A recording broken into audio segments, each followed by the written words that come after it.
வணக்கங்க. நான் கையில என்ன வச்சிருக்கேன்னு பாத்தீங்கன்னா பாதாம் பிசின். இது பாத்தீங்கன்னா நம்மளுடைய கல்கண்டு மாதிரி இருக்கும். இது வந்து இன்னும் நிறைய பேர்த்துக்கு இதோட பயன்பாடு தெரியுறது இல்ல. நாங்களே இப்பதான் வாங்கி யூஸ் பண்ண ஆரம்பிச்சிருக்கோம். இது வந்து நைட் வந்து இது 2 எண்ணத்தை வந்து தண்ணிக்குள்ள போட்டு எடுத்து வச்சிட்டீங்கன்னா இந்த மாதிரி ஜெல்லி மாதிரி ஆயிரும்.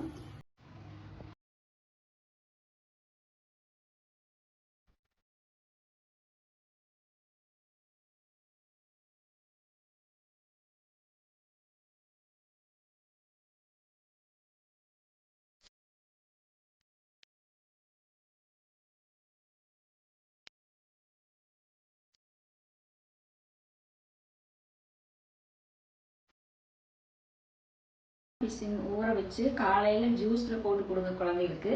அப்படி இல்லைன்னா பாலில் கலந்து கொடுங்க. எப்படி கொடுத்தாலும் டேஸ்டா இருக்கு. குழந்தைக்கு வந்து விரும்பி சாப்பிடுவாங்க. உடம்புக்கு நல்லது. வெயில் காலத்துக்கு இந்த ஜூடெல்லாம் குடிக்காம உடல் குளிர்ச்சியா வச்சுக்கும். பாதாம் பிசின் வந்து ஒரு இயற்கையான பொருள். அது எல்லாரும் பயன்படுத்துங்க.